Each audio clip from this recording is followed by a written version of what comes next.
যেই বান্দা চোখের জিনা করবে অটোমেটিক ভাবে তার জবানের গুনাহ শয়তান করায় ফেলবে। পর নারীর সাথে কথা বলার জন্য শয়তান তাকে পাগল পারা করাইয়া দিবে।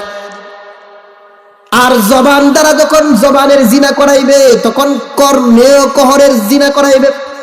কথা বান্দা যখন বলবে তখন শোনার জন্য সে পাগল হয়ে যাবে।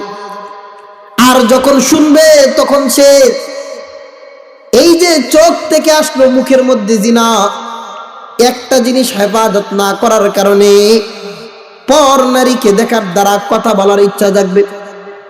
মুখের জিনা হবে, মুখের জিনা যখন হবে শোনার জিনা হবে।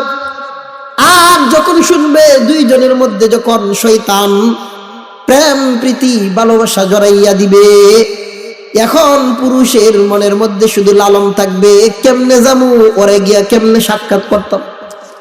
এই ফিকির করতে করতে তখন তার জিনাটা পায়ের মধ্যে চলে যায়। পা দ্বারা কদম দিয়া ওই পর নারীর সাথে সাক্ষাতের জন্য চলে যায়।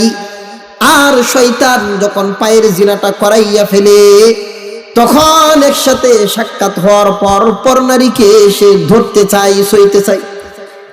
আর যখন ওই পর্যন্ত শয়তান তাকে নিয়ে যাইতে পারে তখন তার মূল যে মিশন, পা দ্বারা জিনা করাইয়া হাত দ্বারা জিনা করাইয়া এবার হাত দ্বারা যদি জরে, আপনারাই বলুন মূল জিনায় ডুববো কি ডুববো না? যেই সমাজের মধ্যে চোখের হেফাজত থাকবে না ওই সমাজের মধ্যে মুখের জিনা চলবে। আর যেই সমাজের মধ্যে মুখের জিনা চলবে ওই সমাজের মধ্যে কর্ণের জিনা চলবে। আর যেই সমাজের মধ্যে কর্ণের জিনা চলবে ওই সমাজের মধ্যে পায়ের জিনা চলবে। পায়ের জিনা চললে হাতের জিনা চলবে। হাতের জিনা যদি চলে মূল জিনাই চলে যাবে। এজন্যই নবী বলেন আল্লাহ যে আদেশ করেছেন পুরুষ জাতির পর্দার দুইটা বিধান। এক নাম্বার হইল চক্ষু হেফাজত করো, দুই নাম্বার লজ্জাস্থানের হেফাজত করো। কারণ চোখ যদি তোমার ঠিক হয়ে যায়, পর নারীকে যদি তুমি না দেখো, ও পুরুষ তোমার হালাল যে বিবি আছে তাকে দেখার জন্য তো আল্লাহ তোমাকে সৃষ্টি করে দিয়েছে। তোমার দৃষ্টি, তোমার চোখ শীতল করার জন্য আল্লাহ তোমার জন্য বিবি বানিয়ে দিছে। আর পর নারীর থেকে দৃষ্টি যদি হেফাজত করতে পারো অটোমেটিক মুখ হেফাজত হবে। মুখ হেফাজত হইলে কর্ণ হেফাজত হইবে। কর্ণ দিয়া যখন শুনবা না, পা দিয়া তখন যাইবা না, পা দিয়া যখন যাইবা না, হাত দিয়া তখন ধরবা না, হাত দিয়া যখন ধরবা না, অটোমেটিক ভাবে তোমার লজ্জাস্থানের হেফাজত হইয়া যাইবে। কথা কোন ঠিক না ঠিক? এই জন্য আল্লাহ পুরুষ জাতির প্রথম দুইটা বিধান দেন, কুল্লিল মুমিনিনা ইয়াগুদ্দু মিন আবসারিহিম ওয়া ইয়াহফাযু ফুরুজাহুম। আল্লাহ পাক রব্বুল আলামিন বলেন, যে পুরুষ জাতি তোমাদের এক নাম্বার পর্দার বিধান হইল চক্ষুর হেফাজত করবা।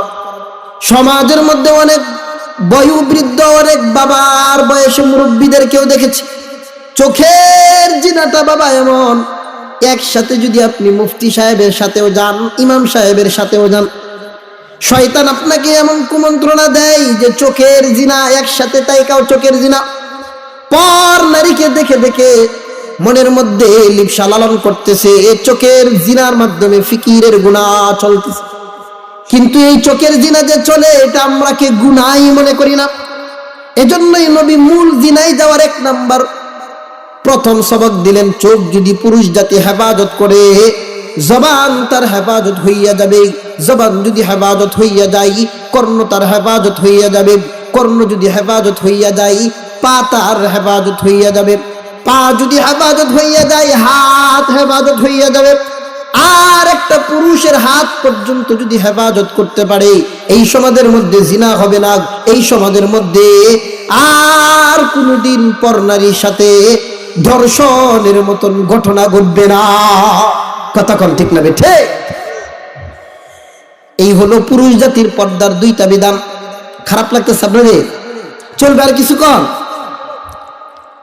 আল্লাহ পাক রব্বুল আলামিন এই দুইটা সবক আমরা মনে রাখবো। এবার না মা বোন যারা অনেক রাত পর্যন্ত এখনো যারা বসে আছেন তাদের জন্য আল্লাহ পর্দার বিধান দিয়ে আল্লাহ সূরাতুল আহজাবের মধ্যে 32 নম্বর আয়াতে আল্লাহ বলেন